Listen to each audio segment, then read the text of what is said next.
Welcome back to the Hero Report. My name is Ari Cohen. I am an associate professor at the University of Nebraska and the director of the Forsyth Family Program on Human Rights and Humanitarian Affairs. With me, as always, is Matt Langdon, and this week our guest is Mike Dilbeck. I'll turn it over to Matt for his introduction. All right, thanks, Ari. My name is Matt Langdon. I am the head of the Hero Construction Company, a program that teaches kids to be heroes. And today we have Mike Dilbeck of the Responsibility Project, and he's here to talk to us about how he's using heroism and heroes in his new work. So Mike, if you just give us a brief introduction onto who you are, what you're doing, and then we'll throw some questions at you.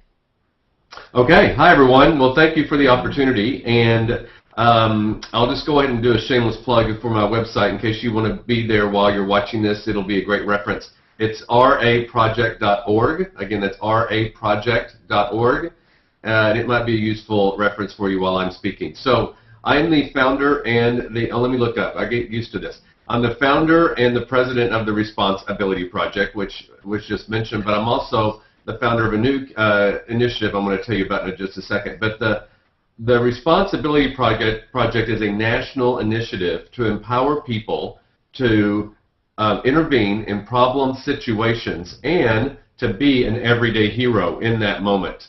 Now, we included that everyday hero language because of our new campaign called the Everyday Hero Campaign. So let me kind of give you some history on how that came about, and I'll be brief on that. I've been traveling the country now for 3 years speaking, mainly and primarily to college students, about bystander behavior, about bystander intervention, and about doing the right thing in the right moment. And while there's certainly those that get it and that wrap their heads and their hearts around it and take it and run with it, I've been struggling with for the past 3 years, and I also have about 400 facilitators around the country that do the same thing on a smaller scale than I do it, but they deal with the same thing of it's hard for people to get this concept of bystander behavior. First of all, it has kind of an academic sound to it, so if people can't, grab that, then that's an obstacle. So it's a little bit of a technical word that people kind of are thrown by. And even, still, it's also a conversation we don't necessarily like to be in. We don't like to see things that we haven't done. We don't like to feel worse about ourselves, which people naturally go to that place. It becomes one more thing to beat themselves up for. Oh, I didn't do that. I'm a bad, awful, wrong person.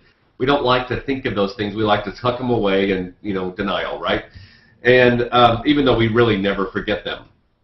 And so I've been struggling with what's the right way to approach this conversation. What's like the right angle, the right hook that will get people engaged in a way that they're not necessarily being engaged right now.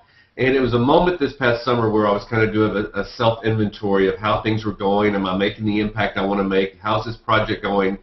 That I really got, for the first time really in 3 years, that we've really been attempting to inspire and empower people to not be something, to not do something. And that takes a lot because we're not wired that way as human beings. You could actually say and take the case that we're wired to be inspired to be something, to do something, to take an action. We get inspired by that, the possibility of something, not the negative, the don't do this. We want to hear, how can I be this? How can I do this? That I really already want to do. I already want to be successful. I already want to make a difference. I already want to be a great parent. I already want to be a great employee. And that's what we're inspired by.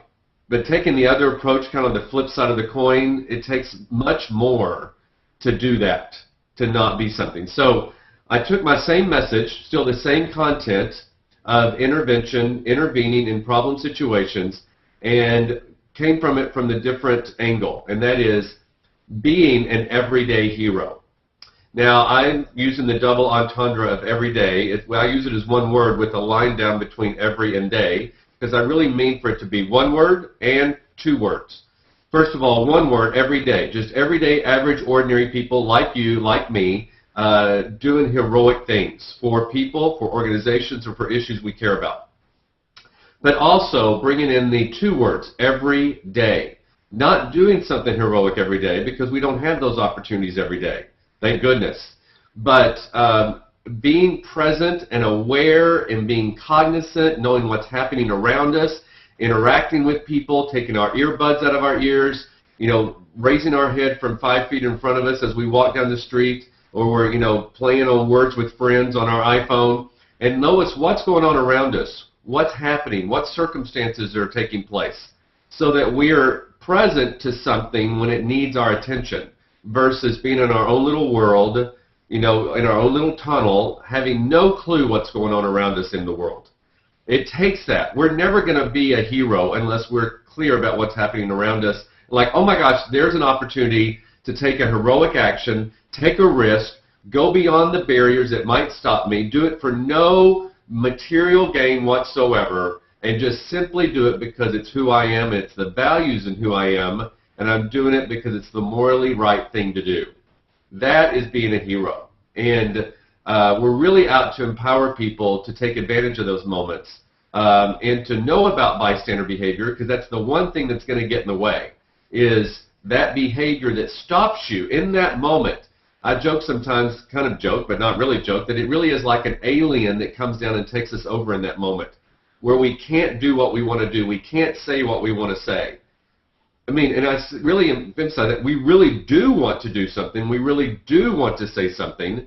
But for whatever reason, and for many of us it has been an alien, it's been this indescribable experience where we become frozen, that for whatever reasons we can't do what we want to do, we can't say what we want to say, and therefore we don't make the difference we want to make in that moment of time. And then we leave that situation, we feel bad about it, we remember it. I talk to people who've had situations that happened years ago that had never forgotten those moments. And we could talk a little bit more about this, we probably will in a minute. What impact does that have? What does that allow you to make up about yourself in life? And that really does have a huge impact, more than we ever imagined that it does. So we really have to look at that, explore that, and this project is about that. Yeah, so Mike, I really like where you mentioned that it's, when you're talking about the negative, when you're talking about the bystander effect, that it kind of plays on our guilt, where guilt is just a well-known non-motivator. I mean, it's almost, let's throw this, oh man, I should have done that, or I should have done that, and I should do this. Heroically, you're throwing that on in addition to, oh, I need to be working out more, I need to be eating better, I need to be, yeah. And all of those things become a paralyzing guilt, whereas providing that opportunity, which you do, empowers people, makes people have positive feelings about themselves. And can you share a little bit about the texting interaction that you have? Because I think that's a really important example of how that works. Yeah, and what I love about what you said is, I really am, one of the intentions, even though it's unspoken about this campaign, is we're really out to live outside the should. I mean, because really, how much does the feeling of should run our lives? Because other people say we should do this, even though, and we struggle with, okay, I know I should eat less, I know I should work out more, I should make more money, I should do this, I should do that. We are bombarded with shoulds, and I'm really out to get rid of that, and to free us all up to come from and live our lives from what we just want to do, who it is that we are. Our values would just have us do this, not because we should, but because we want to. And I think that's a much more powerful place to come from and live your life from than should. Should then becomes a burden and an obligation, which is completely uninspiring. It's like, wow, okay, great. But when you come from and you can really look at what would it look like to live my life from what I already want to do, just because that's who I am, then I would want to look at what's in the way, what gets in the way of me living that kind of life. Then it gives you the say in how you live your life versus everybody telling you what you should do, which is not a very powerful way to live life. And so I want to address that first of all. And you brought up texting. What I implemented several months ago as I speak to my audiences, I give them, we actually start out with a conversation about who is your hero. and allow them to text me. Now, because it's not, sometimes it's weird to talk about it. People get a little shy or, whatever, and I also ask them to tell me about a moment where they've been a hero for others, and that's where really people get screwed up because they don't want to talk about it because they think it's narcissistic. It's like, who am I to call myself a hero? But it's different when they're texting to an anonymous person, and I mean, even me, but like an anonymous phone number. And the stories I get, and mostly later on in my presentation, I asked them to think, also of a situation in their life where they wanted to be a hero, where they wanted to intervene, they wanted to make the difference in that moment, and they didn't.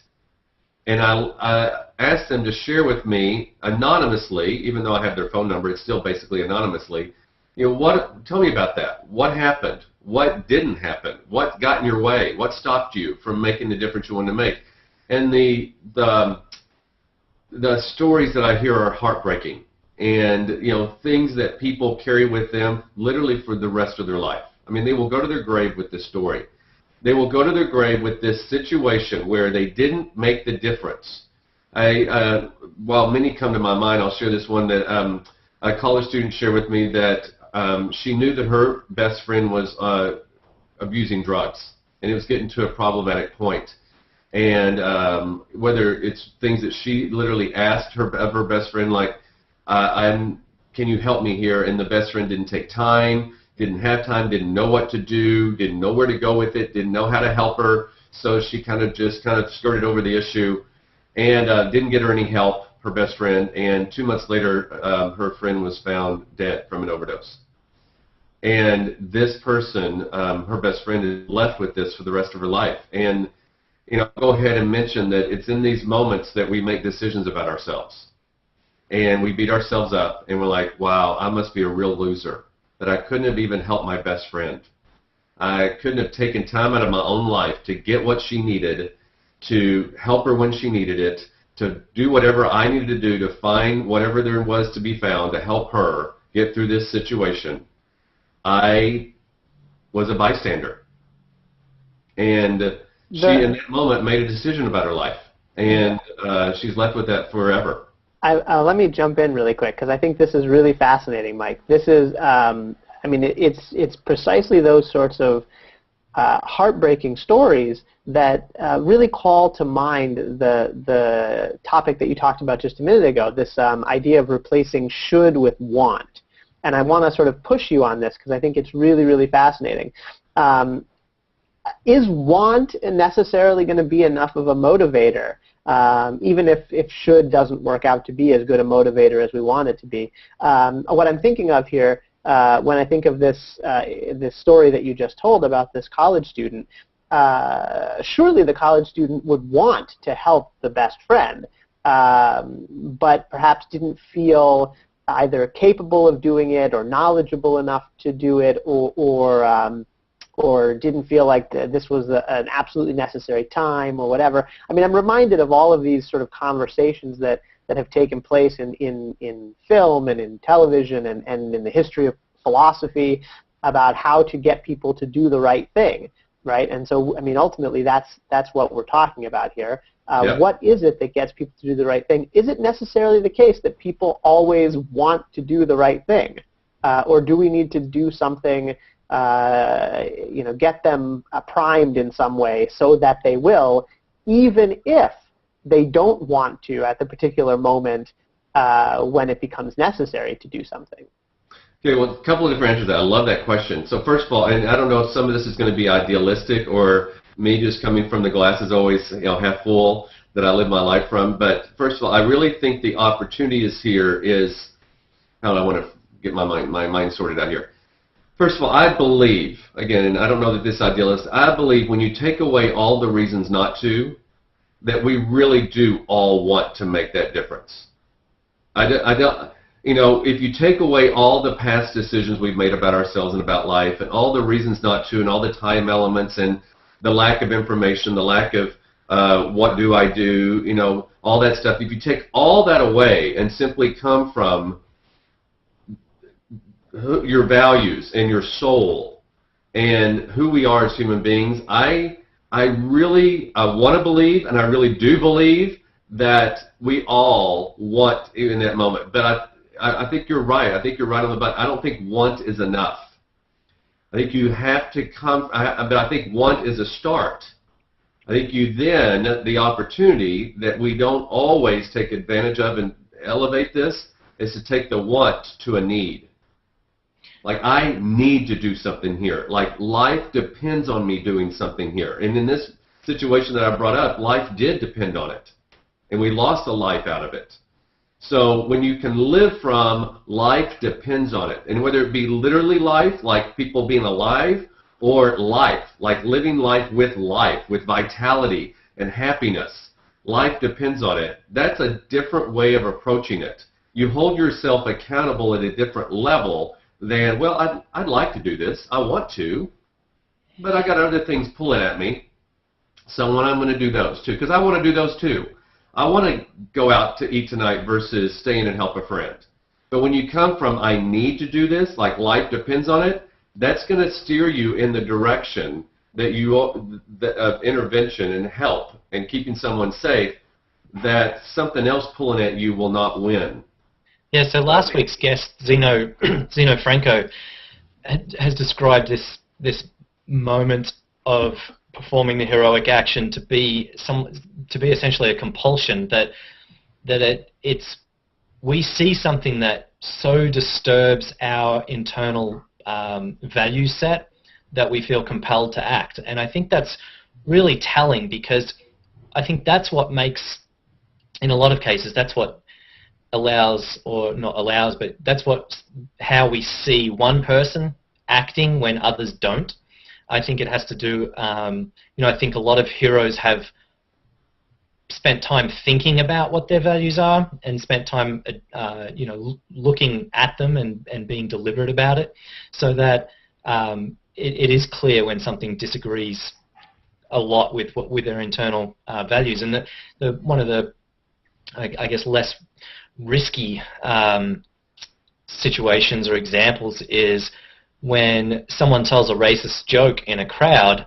To some people, that's going to really visibly shake them, and it's such a violent disagreement with their values that they have to act. Whereas others, it maybe isn't enough for them to overcome the pressures of the group or whatever it might be. And so, and obviously there's some people who would probably follow up with another racist joke. So there's I think that's and then maybe that's a topic for another episode. But there's a lot about this idea of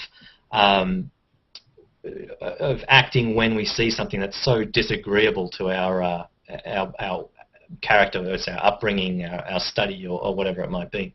And I think all of that is what would create the need. What you're talking about there, Matt, and I think this feeds in really nicely with what Mike wants to do, right? There's all that work that has to be done prior to that moment, right? So if it's a question of things that disrupt our value system, ultimately you need to have already done this sort of careful thinking about what you value and what your morals are, what your belief system looks like, and why you hold those values and beliefs. So many people, I think, don't do that work, right? Students that I see every semester in class, I ask them, well, why do you believe what you believe? And they've never heard that question before. And I do think that this speaks to the kind of project that Mike has in mind, right? Effectively starting people on that path, getting them to start looking at these sorts of questions is a really effective way to prime people for the heroic moment, if you will.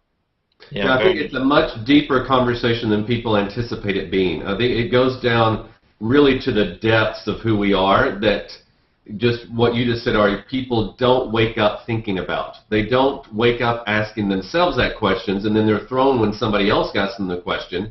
And it just, we are not designed to inquire that deeply into who we are and what has us give our values, our beliefs, and what does create that want, and then what takes that want up into a need. It's not an ordinary conversation. Yeah. Mike, I've got another question for you. Last week you wrote kind of an introductory piece for your new website, which I don't know if you've mentioned yet, but is raproject.org. I love that you mentioned it again. If you missed it the first six times that Mike read it out, it's raproject.org. You answered a question that I think anyone that's working in heroism gets, and that is, what is a hero? And you've done a great job of laying out your thoughts, and they're very much aligned with the Heroic Imagination Project. But the piece that I'd like you to talk about is you address there's a discomfort in this idea of striving to be a hero that kind of clashes with this idea that we should have humility. Can you talk about how you addressed this discomfort at the title of hero, and also maybe what prompted you to address it? Yeah, and I touched on it even previously in one of my comments, and I'll expand on it here. We get really uncomfortable, and I think, granted, there's all different interpretations of the word hero, and that's one reason it compelled me to write this blog post, again, at raproject.org. And because, not only do we have different interpretations, but we have, every person has a different relationship to the word and the meaning and the interpretation and the concept of hero and of heroism. But I think mostly, generally speaking, we have a very uncomfortable relationship with it. Not so much in calling someone else a hero, and that's oftentimes thrown around, and it's even thrown around, to my opinion, inappropriately and in inappropriate situations. But it's kind of loosely used or too quickly used. Again, that's my opinion. And I think it tends to water down real heroism and what it really is. And it really is that person that takes a risk, that goes beyond something, that takes an action and does it for no material gain whatsoever just because they fulfill the need to act. But we get really uncomfortable, and we mostly are uncomfortable when it comes to calling ourselves a hero or even someone else calling us a hero. How many times you see in situations where people will be called a hero and they're like, oh no, I'm not that. Oh no, I'm not a hero. And they just get really uncomfortable, like it's narcissistic or egotistical. And I do believe it's because, first of all, it's embarrassing. A lot of people are embarrassed by acknowledgement. Acknowledgement is very rare, and calling someone a hero is a form of acknowledgement, and we get really screwed up when we're acknowledged. People just can't be with it. But I think it's because, if you go a little deeper, and this kind of touches on, this is a deeper conversation than what we normally have, I believe because it contradicts how we relate to ourselves. We, at some point in our lives, told ourselves something. We sentenced ourselves to something, like a judge sentences somebody for the rest of their life to something. We sentence ourselves to a life of not being worthy, not being good enough. I can't do that. And it could be from you tried something and it didn't work. You tried to be a hero. You tried to stand up for somebody, tried to intervene, and it didn't go well, or it completely fell flat on its face, or maybe it had a negative impact. And you're like, well, clearly I'm not designed to be a hero. I'm not going to try that again. And we not only start to build evidence to validate that, we start elevating that sentence. Like, not only can I not be a hero, I'm just a loser in life. I just can't do anything. And not that we all do it to that level, but a lot of times it becomes an unspoken relationship to ourselves that becomes the context for how we live our life, how we approach work and relationships and other people and other situations, especially when we see another situation like what we might have seen one time that we did act and we made the decision. We're like, oh, not going to try that again. Did it once, didn't go that well. Nope, going to turn around and walk away, going to stay silent, going to not do a damn thing here. Because I don't want to subject myself to what happened back whenever in my life that it didn't go so well. And then it just impacts our relationship and how we relate to ourselves as a human being. Therefore, when we are called a hero or we do something great, we invalidate it. Either to someone else, like, no, I'm not that, or when we do something great for someone else, we invalidate it to ourselves, like, oh, it really wasn't no big deal. I mean, I was at the right time, the right place, or, oh, and then we kind of tuck it away. And that's where we really are screwed up. And it's something I'm out to debunk with this project through, enticing and inspiring people to upload videos on our website, raproject.org, to share their real stories of when they were a hero or when somebody was a hero for them. So you get to see real life situations and get to hear real life stories. Reality TV is so big today, and I think while there's so many train wrecks out there that we can't stop watching, there's also those biggest, world's biggest loser, situations, and The Voice, where people fulfill dreams. They're real, everyday, ordinary people telling their stories, and we get to hear ourselves in them. That's one of my intentions of this campaign, is whether through the written word or through the spoken and video word, you get to be inspired and wow, I'm not alone. I relate to these people, and it may inspire others to get in touch with their own hero within them, because we all have it. Fantastic. So we're going to step away from raproject.org for a minute. Ari, maybe you can introduce this article that we saw in Inc. Well, then you want to ask me a question? Yes, we're going to finish with your question, so you can take us out, Mike. And I think you've got something to contribute to this quick discussion too on this article. So Ari, if you can kind of frame it for us and start off that discussion. Sure. Yeah, this was the piece that you passed along to me earlier this week, Matt, and it sort of told the story of this. The author who, with his family, went to the opera, his wife and his young daughter, and at the break they went to have something to eat in the restaurant. The appetizer came. The father was so pleased about their cultural event and how everything was going along so well, and they were raising their child to enjoy a night at the opera and so on. But as soon as the food was put on the table, the child behaved like a child and grabbed the food and didn't offer some to the parents first and so on. And the father was just aghast, and then the whole the sort of idea behind the article was, of course, how to respond to this circumstance. And at first, the author thought, well, I'll admonish the child. But then he thought about one of his own heroes, and that is Gandhi, and thought, well, how would Gandhi respond to a challenge like this?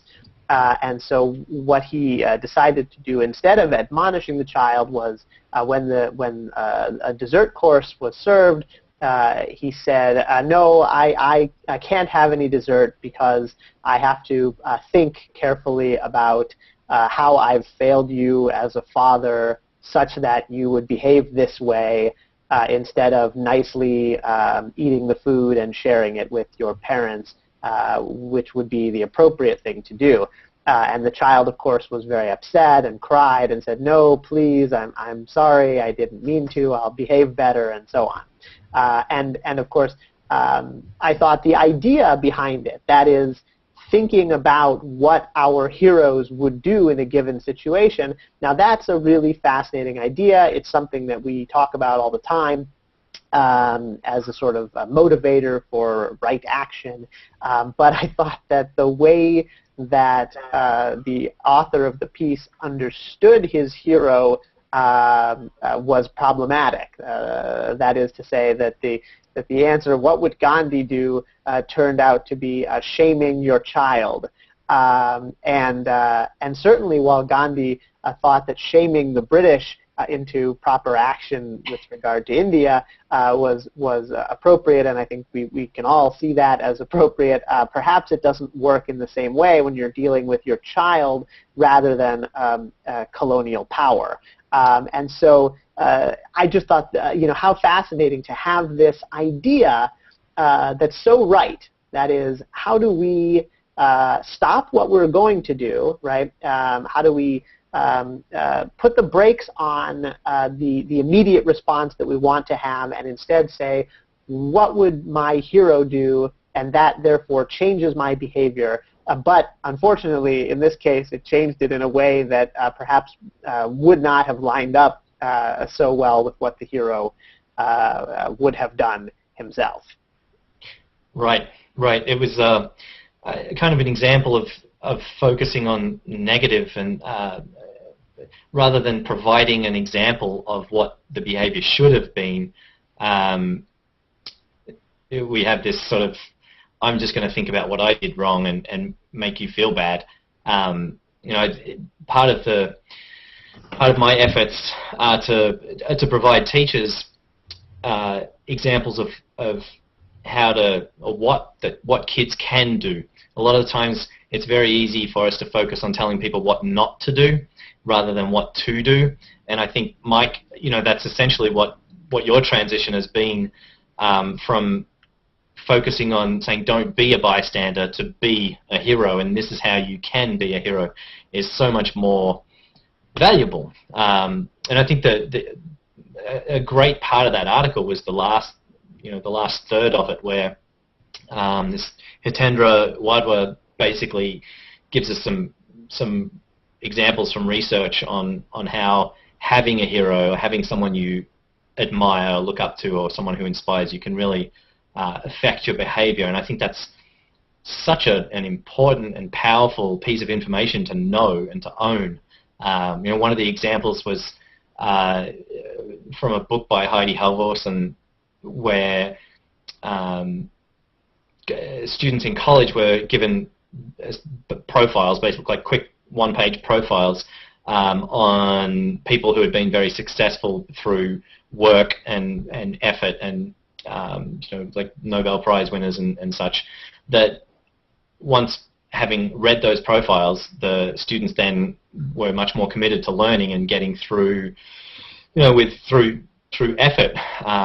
And I just think, wow, what a great tool for any educator to have is, let's get a bunch of exemplar heroes to share with students when we want them to behave in a certain way. So if we want them to behave respectfully, let's show them 5 stories of people who were very good at showing respect. And I just find that absolutely fascinating. And I think it's the idea that you and Mike have both been talking about, right? For Mike's website, uploading these stories or videos, and the thing I like most about that, that takes it a little bit in a different direction, is that it's everyday heroes, right? It's people like us who are doing the action that we want to model. Yeah, so you don't only have to say, well, how would Gandhi behave, or how would Martin Luther King behave, or I don't know, how would Tom Brady behave?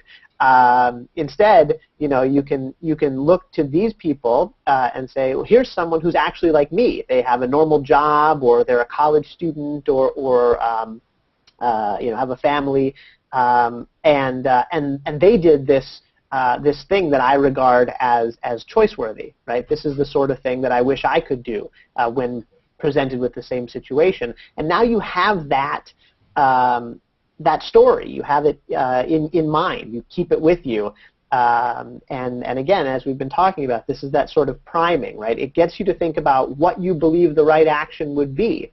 And why you think it's right. Why do you identify with this person who did something that was challenging, but that in the end there were all these great, albeit difficult to do, these great results, right? And then you say, well, how can I pull that off in a similar situation? I think that's really what's so critical. Yeah. Yes, I'd like to throw in a but in here. I absolutely agree with you, absolutely. And we always, and unfortunately, have to be cognizant of sometimes even those heroes can come down from the pedestal. They're also human beings. Case in point, this past year, I think you would ask most people in this country who is a hero football coach, and they would say Joe Paterno. And he came down off that pedestal. And, and he didn't do what people would think that he should have done. So we got to be careful. Gandhi even had his faults. I mean, we can't forget that while we have heroes, and I'm not saying we shouldn't have heroes at all, we also, I think one of the most disturbing things that happens to people, and you started at Penn State with the riots, student riots is people can't handle when that person comes down from the pedestal. And so really it takes us back to, while I'm not poo-pooing the idea of having somebody that you emulate at all, but still don't use that as the crutch to coming from your own values. What would you do? Who cares, really, who cares what anybody else would do? What would you do if you were took away all the reasons and all the excuses and all the justifications for why you shouldn't do something, and strictly came from, what do I need to do here because my values are driving what I do in this moment?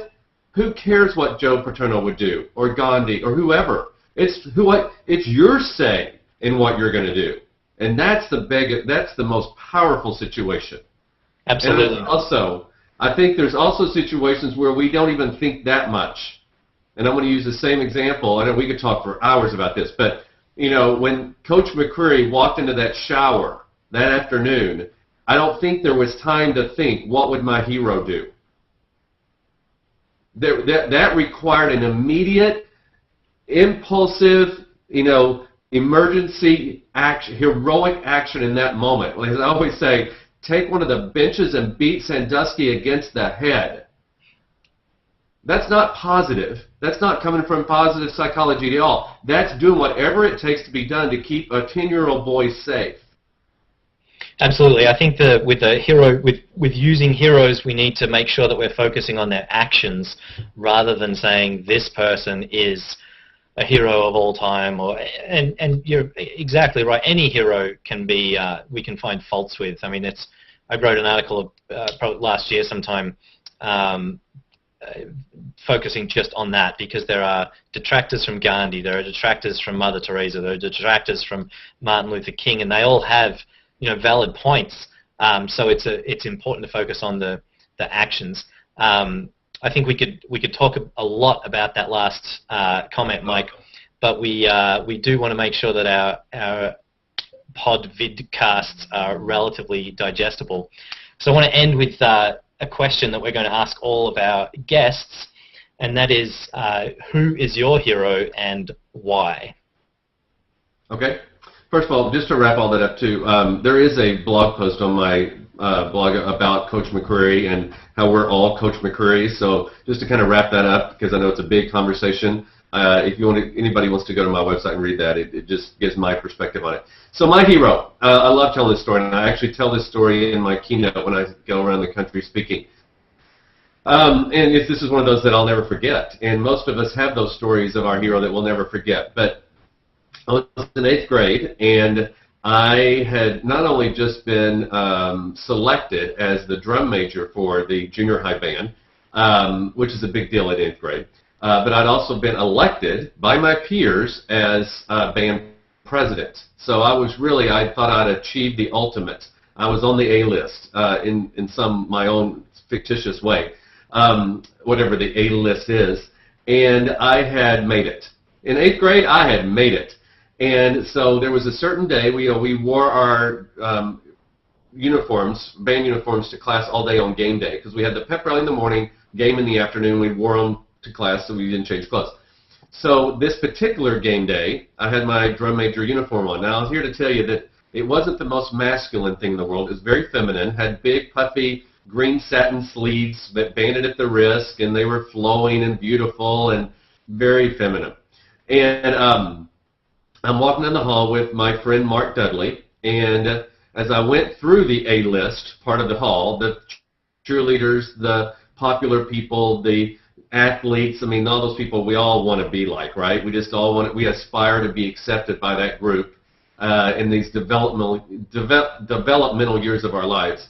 I started in that moment, for the first time really I can remember in my life, being called names like fag, sissy, homo, queer, and it was really impactful on me. And I was embarrassed, but I didn't want to let people know I was embarrassed, and especially embarrassed next to Mark, my best friend, and I could tell he was uncomfortable, but neither of us said anything to each other or to nobody intervened in that moment.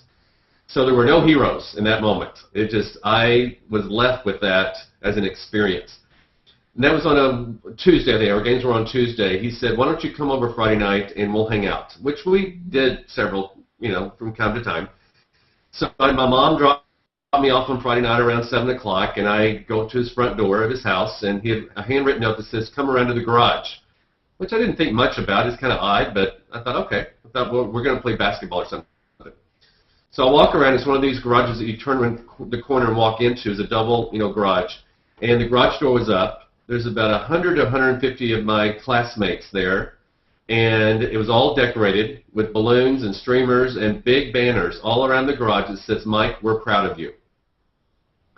And in that moment, I went from being a loser, being, whatever, all that stuff that I made up about myself based on what those people were saying that Tuesday afternoon. I then really got that people love me, that I matter, that I am worthy, and all that. It was what Mark did for me, putting that together, which he didn't have to do. He was my hero in that moment, because he allowed me to really get that it's not what those people say, it's really who I am, that I do matter in life. And whenever I started having this conversation, Mark immediately came to my mind, because I've never forgotten that. And I think for most of us, we never forget our heroes. We never forget those people that, as in my interpretation, that take a risk. They go beyond the barriers of, oh, I don't have time, I can't do this, I don't have what it takes, blah, blah, blah, blah, all the reasons. We do something to help somebody else, and we don't do it for any material gain. And that was Mark Dudley for me. And so that's my hero. Thank you. Ari, do you want to close off the show for us? Yeah, thank you both. Mike, thanks for coming on, and thanks for that great story, a really good way to end our time together here today. Thanks to everyone for watching. Of course, you'll see us here every week. If you're on Google+, you can comment and watch along to the live broadcast. Otherwise, of course, you can find it on iTunes. You can find all of us at our websites, which should show up here as soon as we're done. Thank you, Matt, again, and we'll see you all next time.